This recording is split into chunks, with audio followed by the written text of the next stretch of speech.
Oi pessoal, tudo bem? Aqui é o professor Júlio.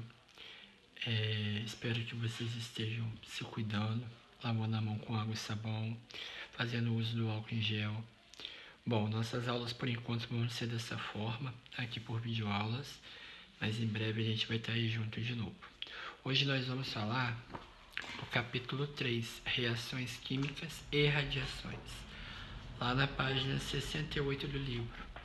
Eu vou fazer o uso dessas folhinhas para poder ajudar na explicação, tá bom? Vamos lá. Quando eu falo de reação química, eu tenho que entender que existem dois tipos de transformações: as transformações físicas e as transformações químicas, tá bom? As físicas, sempre quando eu gerar uma reação, uma transformação, sempre vai ter a mesma substância.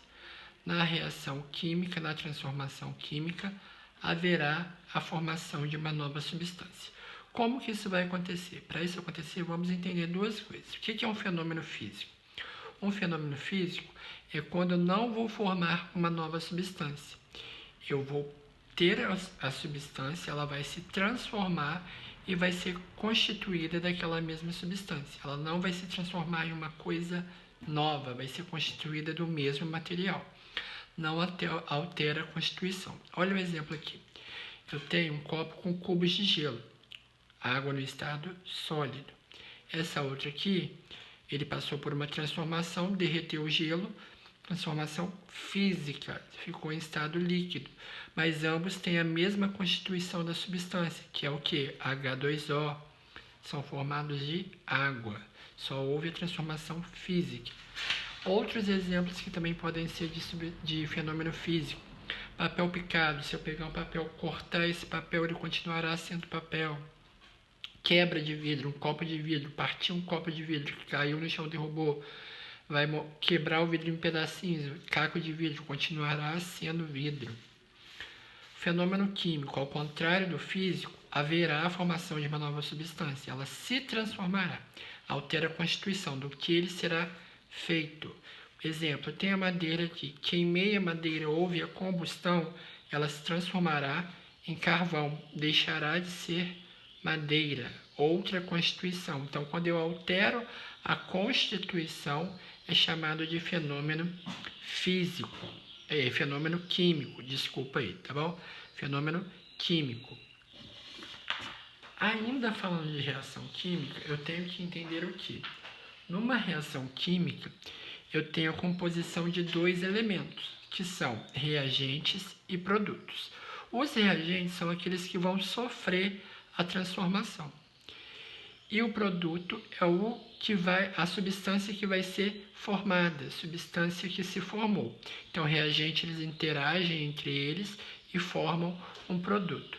Um exemplo aqui, gás oxigênio com gás hidrogênio. Eles vão interagir entre eles, vão formar vapor de água.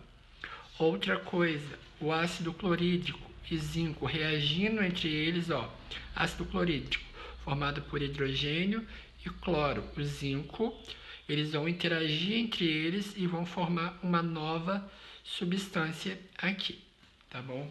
Essa é uma equação química que a gente vai falar mais adiante.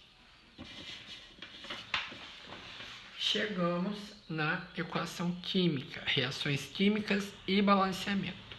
Vamos começar pela representação química, a equação. Uma equação química é a forma que eu vou mostrar o que acontece na reação química aí que a gente falou. Um exemplo aqui, magnésio mais oxigênio. Vai gerar o quê? Óxido de magnésio. Então, o magnésio e o oxigênio são meus reagentes da reação química. Aí sofreu a reação química aqui, representado pela seta, vai gerar um produto que é o óxido de magnésio. Como que eu represento isso na equação química? Eu vou representar da seguinte maneira. O magnésio e o oxigênio são os nomes ou fórmulas da substância. Eu posso colocar magnésio ou simplesmente Mg, o oxigênio O, tá? Aí, esse entre parênteses vai vir S, aqui, L ou G é o estado físico que o elemento se encontra. Pode ser sólido, líquido, gasoso ou aquoso. Aquoso é quando ele está em meio líquido, tá bom? Então, isso é uma reação química representada por uma equação, tá? A gente vai ver mais adiante. Dentro dessas equações químicas, eu tenho as leis de reações químicas. O que são essas leis? Eu tenho duas leis, a lei de Lavoisier e a lei de Proust. A lei de Lavoisier é lá do século XVIII. Ela é considerada a lei da conservação da massa. Vamos ver por quê. Numa reação química, a soma das massas do reagente é igual à soma dos produtos, ou seja, a massa é conservada em qualquer reação química. Então, como assim? Como isso acontece? Por exemplo, magnésio mais oxigênio, eu tenho uma concentração de massa aqui. Só que essa concentração de massa tem que ser a mesma concentração de massa que eu vou ter no produto final. Massa do reagente tem que ser igual à massa do produto.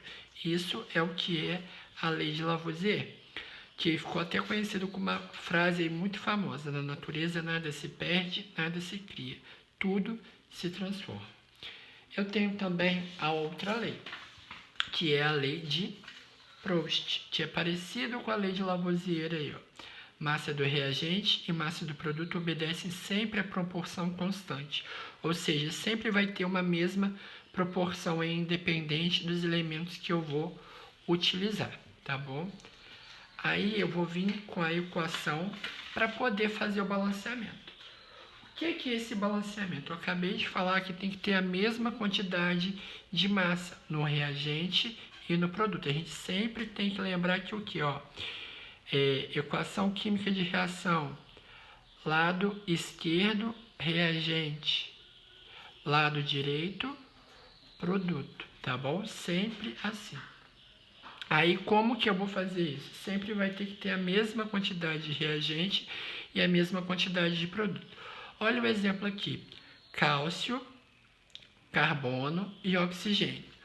Quantos átomos de cálcio eu tenho aqui? Eu tenho 1, ele está representado pelo laranja aqui. Quantos átomos de carbono eu tenho aqui? 1. Quantos de oxigênio eu tenho aqui? 3, está representado aqui. Do outro lado, quantos de cálcio? 1. Quantos de oxigênio? 1 aqui, mais 2 aqui. Então, eu tenho 3, está igualzinho? Está igualzinho. Quantos de carbono? 1 aqui, mesma coisa, ó. 1 aqui, 1 aqui. 3 desse lado, 1, 2, 3 desse lado. Vermelhinho representando o carbono, 1, 1. Tá balanceado? Tá balanceado. Agora vamos do outro lado aqui, olha. Da molécula de água aqui. Quantos de hidrogênio eu tenho? 2, representado pelo azul claro. Quantos de oxigênio? 1. Desse outro lado está balanceado? Obviamente que não, porque olha o oxigênio aqui, ó, 2. Aqui eu tenho 2? Não tenho. Então, essa fórmula não está balanceada. Vamos ver agora como que a gente vai fazer o balanceamento aí.